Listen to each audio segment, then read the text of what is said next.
أوحى به الله وحيا ففاض نورا وأحيا به الموات فكان دنيا المراتل عليا دنيا المراتل عليا وللحياة ربيع يحمي على الروح ريا ومرفأ والأماني ظلاله تتفيا بالدمع تتلوه عيني والقلب بات نديا.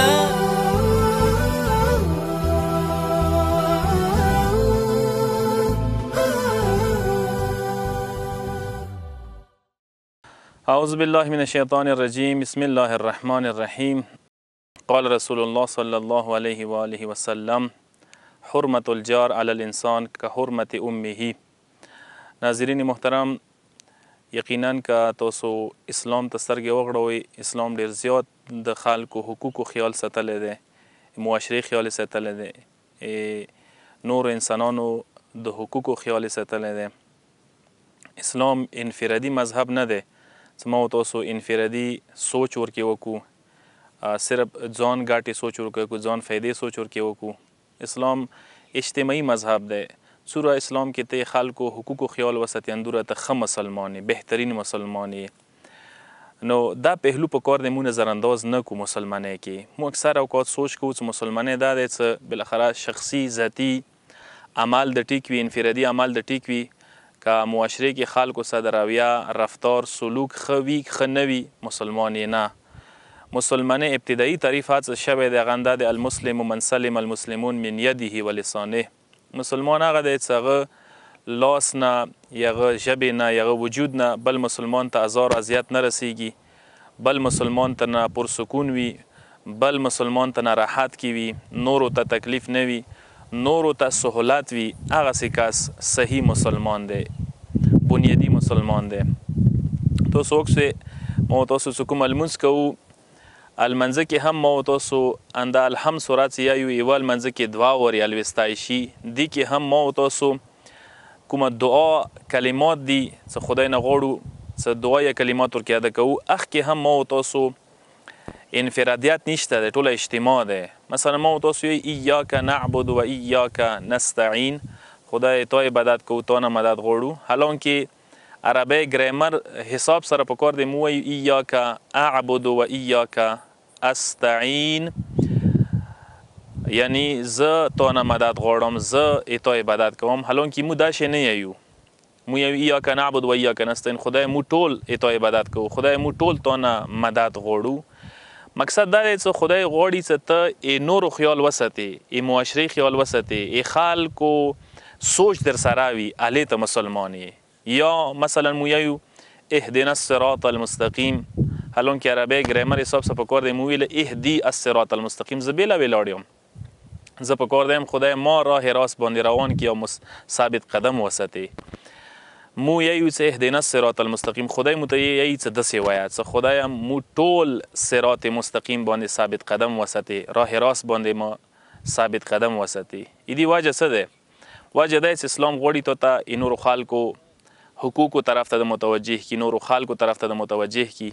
یو اندغه لمنځه کې ما تاسو کده سلام یی هغه یا دی انداز کی السلام علینا وعلى عباد الله الصالحین.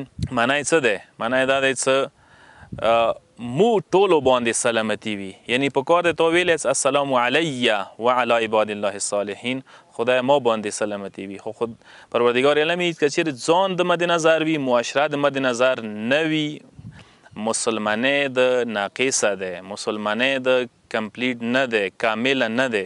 یو کامل مسلمان هغه دی چې هغسې معاشرې جامعې نورو مسلمانو خیال ورسره وي، نورو مسلمانو حقوقو خیال ورسره وي، معاشره نظر انداز نه کي. تاسو دغه واقعه ډیره به اورېدلې وي چې پیغمبر اکرم یو صحابي و عثمان بن مزعون چې هغه کور نه وتلی و، یوه ځای کې عبادت کولو، انفرادي حوالې سره خونې پرېښلي وه، بچي پرېښلي، اهل عیال پرېښلی و، معاشره یې پرېښلي وه، هغه سوچ دا کولو څه خدای بهترین عبادت اندي طریقې سره کیدای شي. زه کور کلی وطن پرېږدی، خدای ته اسکېږي، ټیټېږي، پروردګار سره د رابطه وي. نو کولی زوجه یې پیغمبر ته راغلله، ورته یا رسول الله ما شوهر داسې مو پرېښلي یو، هغه یې خدای عبادت کوي، هغه یې زه یې خدای بندګۍ او عبادت دې طریقې سره کوم. کله پیغمبر دا خبره واورېدله، پیغمبر هغه راوغوښتلو، سخت یې تنبیه کړلو، هغه ته یې سخته بېعزتي ویر کړله.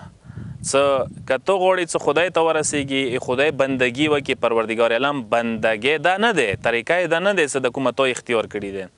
څه خلکو حقوق نه وي، خلک ته نظر انداز کړي، ته خونه پرېږدی، کلی وطن پرېږدی، ته صرف او صرف خدای ته ټیټېږي، اسکېږي، دې طریقې سره پروردګار عالم یې تا عبادت نه قبلوي.